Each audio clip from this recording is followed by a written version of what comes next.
प्रिय विद्यार्थियों, हम राष्ट्रकवि मैथिली शरण गुप्त द्वारा प्रणीत द्वापर काव्य से संकलित विधृता शीर्षक अध्याय की व्याख्या पर बात कर रहे थे। तो व्याख्या के अगले क्रम में अगला छंद है, जिसमें पशु वध करते करते सूखा हृदय तुम्हारा, वे मख मिटे और है ईश्वर इन्हीं बालकों द्वारा, स्वयं स्वर्ग फल वाली भी उस लोलुपता का लय हो। कर्म हमारा क्षमतामय हो, धर्म हमारा सुममतामय हो।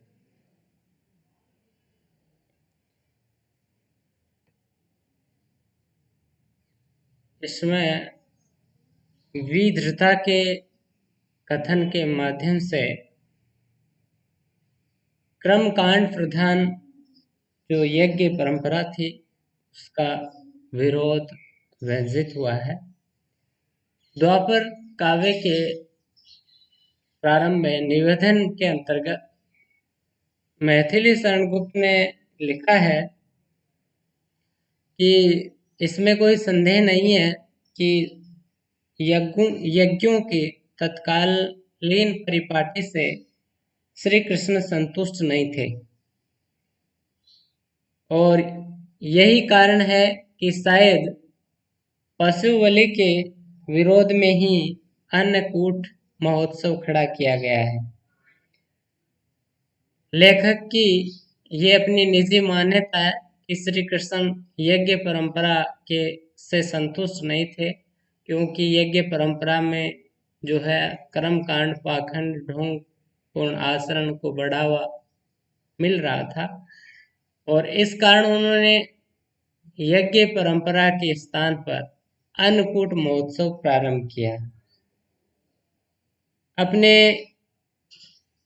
अपनी इस मान्यता की पुष्टि के लिए मैथिली शरण गुप्त यह भी कहते हैं कि भगवान श्री कृष्ण ने लिखा भी है, कहा भी है लिखा नहीं, कहा भी है कि ये यथा माम प्रपद्यन्ते तास्तेव भजामहे, अर्थात मनुष्य जिस रूप में जिस तरह से भगवान को अपनाते हैं, भजन करते हैं, उनसे प्रेम करते हैं, आनंदित होते हैं, भगवान भी उसी तरह उनसे प्रेम करते हैं, आनंदित होते हैं और उन्हें अपना बनाते हैं। तो विधृता जो है वेद पाठी होता अपने पति को संबोधित करते हुए इसमें यज्ञ परंपरा का विरोध करती है। कहती है कि जिसमें पशुवध करते करते सूखा हृदय तुम्हारा, वे मख मिटे, वे मख यानी यज्ञ, और हे ईश्वर इन्हीं बालकों द्वारा। यहाँ इन्हीं बालकों किसके लिए आया है? पूर्व प्रसंग से आपको अच्छी तरह ये पता हो गया कि ये जो बालकों हैं ये श्री कृष्ण के लिए आया है, क्योंकि श्री कृष्ण और उनके मित्र जो है उस यज्ञशाला में भोजन के लिए गए थे, और उन्हीं को जो है डांट कर याज्ञिक ब्राह्मणों ने जो है अपमानित करके वहां से वो खाली हाथ लौटा दिया था। तो विधृता कहती है कि इन यज्ञों में पशुओं का वध करते करते, पशु बलि देते देते तुम्हारा जो हृदय है वह सूख गया है, तुम्हारा हृदय कठोर हो गया है, उसमें सरसता और प्रेम का संचार नहीं होता है, पवित्र मानवीय भावनाओं का तुम्हारा हृदय में अभाव हो गया है, मानवीय मूल्यों और मानवीय गुणों से तुम्हारा हृदय जो है रिक्त हो गया है। तुम्हारे हृदय को इस मानवीय गुणों से रिक्त करने वाले ये यज्ञ कर्म जो पशु बलि से युक्त है, यज्ञों के ये जो कुकृत्य हैं, वे हे ईश्वर इन्हीं बालकों के द्वारा अर्थात श्री कृष्ण के द्वारा ही जो है समाप्त हो जाए। ये यज्ञ परंपरा जो है ये समाप्त हो जाए, इसका नाश हो जाए, स्वयं स्वर्ग फल वाली भी उस लोलुपता का लय हो, और यज्ञों के माध्यम से जो स्वर्ग का पुण्य प्राप्त करने की लालसा है, स्वर्ग का पुण्य प्राप्त करने की जो लालच है, लोलुपता यानी लालच है, उसका भी लय यानी समापन, प्रलय हो।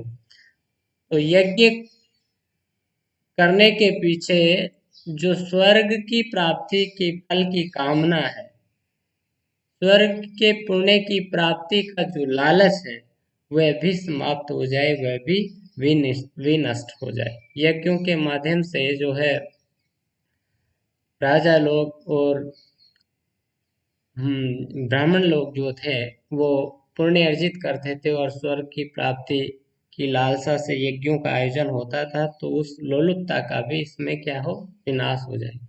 कर्म हमारा क्षमतामय हो और हमारा जो कर्म है वह क्षमता से समन्वित हो, क्षमता से युक्त हो।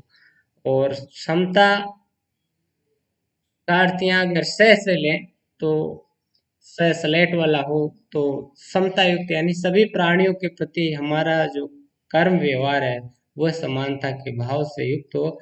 और धर्म हमारा सुममतामय हो। और धर्म जो है प्रत्येक प्राणी के प्रति ममत्व का भाव, प्रत्येक प्राणी के प्रति प्रेम का भाव, प्रत्येक प्राणी के प्रति समत्व का भाव हो, यही धर्म है। तो कर्म और धर्म से जो है हम प्रत्येक प्राणी मात्र के प्रति समानता के का व्यवहार करें। तो इस छंद में जो है धर्म की परिभाषा क्या है, मैथिली शरण के गुप्त के अनुसार प्रत्येक प्राणी मात्र के प्रति जो समतापूर्ण आचरण है वही धर्म है। और उसी की स्थापना की बात जो है विधृता कर रही है। हरिगीति का छंद है और खड़ी बोली का सहज सरल प्रयोग है। अगला छंद है, कीवा कटता नहीं पाप भी जब तक रहे अधूरा, हो निषिद्ध भी सांग सिद्ध यह यज्ञ तुम्हारा पूरा, नाचे गावे सुरांगनाएं आवे इंद्र पधारे, मेरे आश्रय तो उपेंद्र ही तारे और न तारे।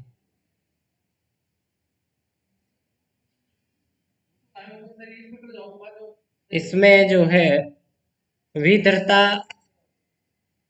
अपने पति के पशु बलि से युक्त जो यज्ञ कर्म है उस पर आक्षेप लगा रही है और श्री कृष्ण के प्रति जो है अपनी आस्था विश्वास की दृढ़ता को अभिव्यक्त कर रही है। विधर्ता कहती है कि क्यों शायद कटता नहीं पाप भी जब तक रहे अधूरा। क्या पाप भी तब तक नहीं कटता है जब तक कि वो अधूरा रहता है। अर्थात पाप घट जब तक पूर्ण रूप से पूरित नहीं हो जाता है तब तक शायद कोई पाप घट फूटता नहीं है। और इसीलिए पाप कर्म का जो फल है वह भी तब तक नहीं मिलता है प्राणी को जब तक कि उसके पाप कर्मों का घट पूर्णतया भर नहीं जाता है। हो निषिद्ध भी सांग सिद्ध ये यज्ञ तुम्हारा। हो निषिद्ध मनाही होता है, वैसे निषिद्ध का अर्थ सांग स प्लस अंगों के सहित सिद्ध ये यज्ञ तुम्हारा। यहाँ हो निषिद्ध का अर्थ एक अर्थ ये हो सकता है कि दान कर्म का निषेध करने से, क्योंकि विधर्ता के पति ने विधर्ता को दान देने से रोक लिया था, तो दान कर्म का निषेध करने से सभी अंगों से सिद्ध होने पर भी क्या ये तुम्हारा यज्ञ पूरा हो सकेगा। अर्थात दान कर्म का निषेध करने से, मुझे दान देने से रोकने के कारण तुम्हारा ये यज्ञ है सब तरह से सिद्ध होने पर भी पूर्ण नहीं होगा। दूसरा ये है कि तुम्हारा ये जो यज्ञ है वह सभी अंगों से सिद्ध होने पर भी पूर्ण नहीं। नाचे गावे सुरांगनाएं आवे इंद्र पधारे। और विधर्ता कहते कि भले ही चाहे तुम्हारे इस यज्ञ में अप्सराएं जो है, देव स्त्रियां जो है, देवियां जो है वे पधारे और नर्तन करें, नाचे गावें, और स्वयं देवराज इंद्र भी इस यज्ञ में पधारे, परंतु सब तरह से सिद्ध होने पर भी क्या तुम्हारा ये यज्ञ पूर्णता तक पहुंच सकेगा, तुम्हारा ये यज्ञ फल प्रदान करने के युक्त होगा, तुम्हारे यज्ञ से तुम्हारी कामना पूर्ण हो सकेगी, तुम्हें स्वर्ग की प्राप्ति हो सकेगी। मेरे आश्रित हो। दूसरा भाव एक ही, चाहे तुम्हें देवराज इंद्र इसमें पधारे, देवियां जो है, अप्सराएं जो है तुम्हारे इस यज्ञ में नर्तन करें, लेकिन ये मेरे आश्रय नहीं हो सकते। मेरे आश्रय तो उपेंद्र ही, उपेंद्र यानी विष्णु भगवान। तारे, तारे और न तारे, कि मेरा जो आश्रय, मेरी जो आस्था है वो तो श्री कृष्ण के प्रति है, वही मुझे तारे भले और तारे या न तारे। तो इस कथन में जो है मेरे आश्रय तो उपेंद्र ही, तारे वही मुझे मेरा उद्धार करेंगे। तारने से अर्थ है उद्धार करने से, वही मेरा उद्धार करेंगे, वही मुझे मुक्त करेंगे। और न तारे, और जो है भले ही तारे या न तारे, और के प्रति मैं अपनी आस्था भी नहीं रखती हूँ। तो श्री कृष्ण जो कि विष्णु के अवतार थे, उनके प्रति विधर्ता की आस्था जो है इसमें व्यक्त हुई है, और ये जो है इस में प्रकारांतर से कवि की वैष्णव भक्ति की व्यंजना हुई है। कवि मैथिली शरण गुप्त जो था, उनका परिवार वैष्णव भक्त था, और इनके पिताजी स्वयं जो है वो राम के उपासक थे, विष्णु के उपासक थे, और इसी कारण उन्होंने कवि का नाम भी मिथिला दीप नंदिनी शरण रखा था। तो एक तो वैष्णव भक्ति की, कवि की वैष्णव भक्ति की इसमें व्यंजना हुई है विधर्ता के कथन के माध्यम से, और दूसरी बात यह है कि यज्ञ परंपरा के प्रति भी कवि ने क्या है अपनी असहमति व्यक्त की है। याज्ञिक ढोंगपूर्ण आचरण की अपेक्षा श्री कृष्ण या विष्णु में जो है दृढ़ आस्था का भाव इस छंद में व्यक्त हुआ है। हरिगीति का छंद है और खड़ी बोली का सहज सरल भावानुकूल। अगला छंद है, व्रतियों की उन कुल स्त्रियों के प्रति अश्लील रहो तुम, फिर भी क्षोत्रिय होत्री ठहरे, क्यों न सुशील रहो तुम। मैं भूखों को भोजन देने जाकर भी दुशीला, ललना तो छलना है, ओहो धन्य तुम्हारी लीला। ये भी विधर्ता का कथन है, और विधर्ता इसमें अपने पति के जो ढोंगपूर्ण आचरण है, जो अधर्माचरण है, उस पर प्रश्न चिन्ह लगाती है, और नारी की ये पीड़ा भी इसमें अभिव्यक्त हुई है कि धर्म के नाम पर अश्लील व ढोंगपूर्ण आचरण करने के बावजूद भी पुरुष जो है उसके आचरण पर किसी तरह का प्रश्न चिन्ह खड़ा नहीं किया जाता है, उसका आचरण पवित्र माना जाता है, तथा नारी के पुण्य कर्मों के बावजूद भी, पवित्र कर्मों के बावजूद भी उसे माया मान करके उसके आचरण को शंकांकित, शंका के घेरे में खड़ा किया जाता है, उस पर शंका की जाती है। तो विधर्ता के व्यंग्य कथन के माध्यम से पुरुष की जो ये सत्ता है, पुरुष की ये जो अधिकार भावना है, नारी के प्रति जो ये है दृष्टि है, कुत्सित दृष्टि है, उस पर इसमें प्रश्न चिन्ह लगाया है। तो विधर्ता अपने पति से कहती है, उसके प्रति चूंकि वेद पाठी होता थे, तो पुरोहित थे, यज्ञ कर्म करवाते थे, तो वो कहती है कि व्रतियों की उन कुल स्त्रियों के प्रति अश्लील रहो तुम। व्रतियों या व्रतियों का अर्थ है व्रति का बहुवचन, और व्रति का अर्थ है व्रत लेने वाला, व्रत संकल्प लेने वाला।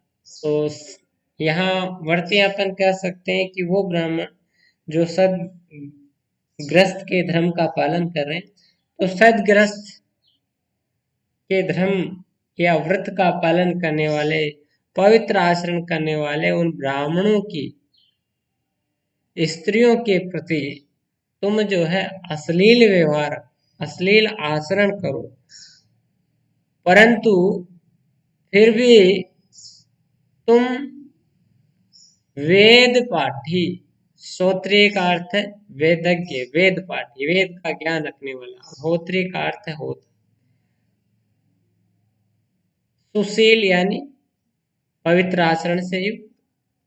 तो विधर्ता कहती है कि सदग्रस्त धर्म के व्रत का पालन करने वाले उन ब्राह्मणों की स्त्रियों के प्रति तुम अश्लील व्यवहार, अश्लील आचरण करो, फिर भी क्योंकि तुम वेद पाठी होता हो, इस कारण पवित्र आत्मा बने रहो। तुम्हारा आचरण क्यों न पवित्र बना रहे, क्योंकि तुमने वेदों को जाना है, वेदज्ञ हो, वेदों के तत्व से तुम परिचित हो। और होता उसको कहते हैं जो यज्ञ का कर्म करवाता है, ब्राह्मण, पुरोहित, आहुति देने वाला, हवन देने वाला। क्योंकि तुम वेदज्ञ, वेद पाठी होता हो, इस कारण पवित्र आचरण करने वाले उन ब्राह्मणों की स्त्रियों के प्रति अश्लील व्यवहार करने के बाद भी तुम्हारा आचरण जो है वो तो पवित्र क्यों न बना रहे। तो तुम अपने आप को पुण्यात्मा क्यों नहीं मान, और अपने आप को पुण्यात्मा मान करके, क्योंकि तुम वेद पाठी होता हो, पुरोहित हो, वेदज्ञ हो, दूसरों के ऊपर अधर्माचरण का आक्षेप क्यों नहीं लगा। यहाँ पर जो है विधर्ता अपने पति पर, चूंकि वो पुरोहित था, वो कस रही है, व्यंग्य कर रही है। क्यों व्यंग्य कर रही है? क्योंकि उसको उसके पति ने दान देने से रोका। तो वो आगे कहती कि मैं भूखों को भोजन देने जाकर भी दुश्शीला, और मैं स्त्री होने के कारण भूखे बालकों को भोजन देने के लिए जाने पर भी, उनको दान देने के लिए जाने पर भी दुराचरण वाली मुझ पर दुश्शील होने का आक्षेप लगे। क्योंकि मैं स्त्री हूं और तुम वेदज्ञ होता हो, पुरुष हो, इसलिए तुम अश्लील व्यवहार करके भी तुम पवित्र हो, और मैं पुण्य कर्म करते हुए, दान जैसा, भूखे को भोजन कराने जैसा सदग्रस्त धर्म का पालन करते हुए भी, पुण्य कर्म करते हुए भी, पवित्र कर्म करते हुए भी मेरा आचरण जो है वो दुराचरण की तरह, दुश्शील है,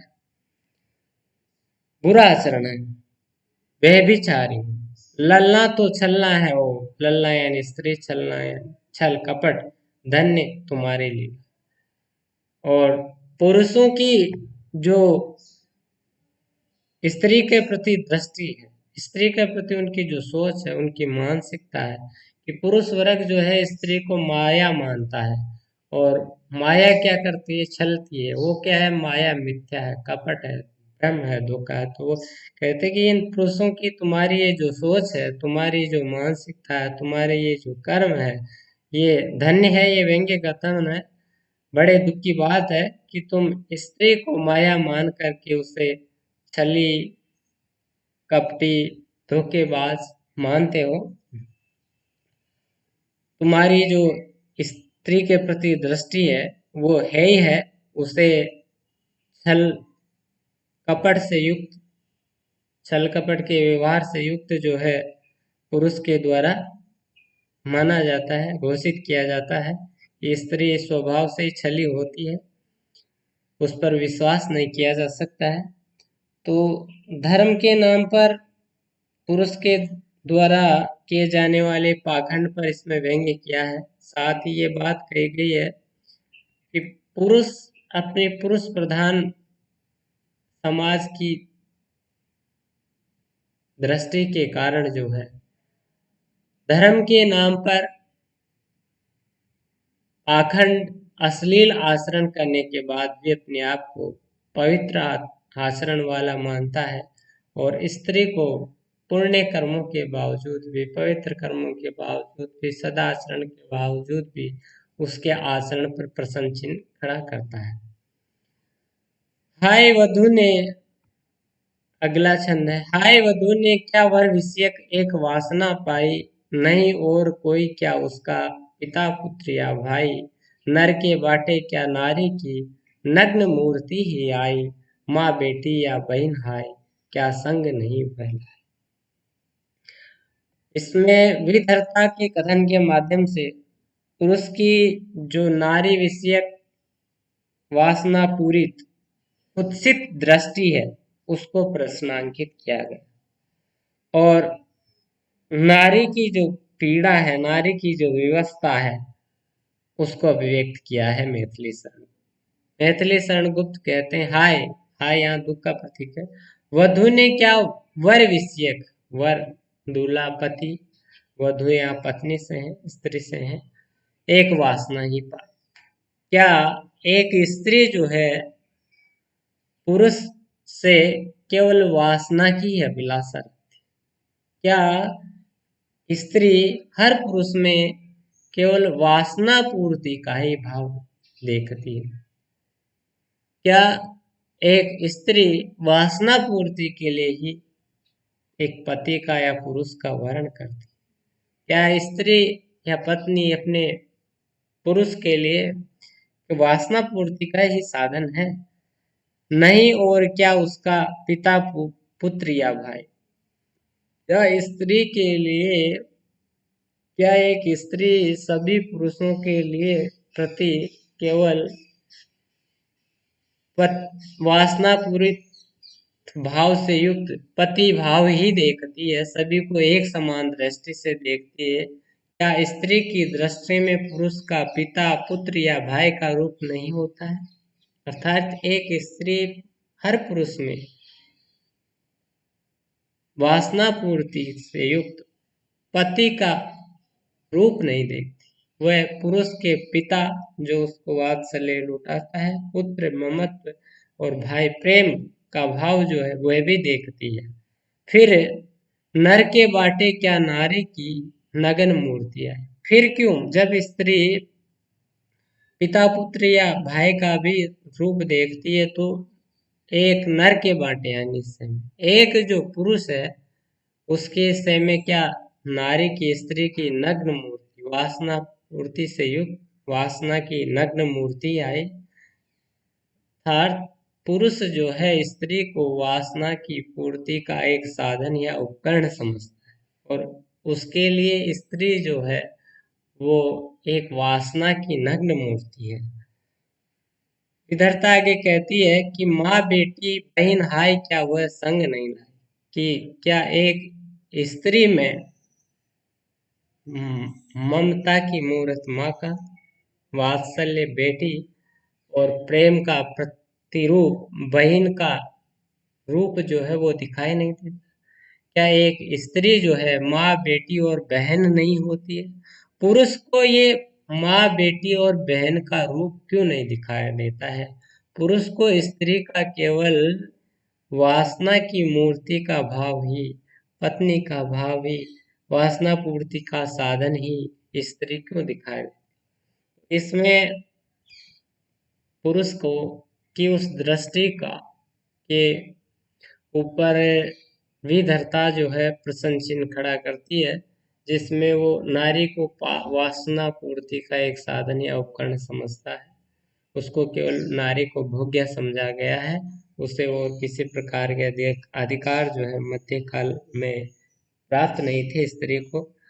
और आपने देखा सुना भी होगा इतिहास में कि मुगल दरबारों में, राज दरबारों में जो है वो रनिवास में, हरम में जो है सैकड़ों संख्याएं स्त्रियों की, सैकड़ों की संख्या में स्त्रियां रहती थी।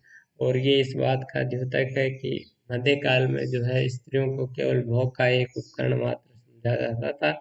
तो पुरुष की इस सोच पर आधुनिक जो नारी है वो प्रश्न चिन्ह लगाती है। मैथिली शरण गुप्त जो है इसी बात को यहाँ अभिव्यक्त करते हैं। तो पुरुष की वासना पूरित जो कुत्सित दृष्टि है उसको इसमें जो है अनुचित बताया गया है और स्त्री के जो माँ, बेटी और बहन रूप है उसकी भी बात इसमें कही गई है। हरि गीति का जो है छंद है और खड़ी बोली का सहज सरल और भावानुकूल प्रयोग है। धन्यवाद।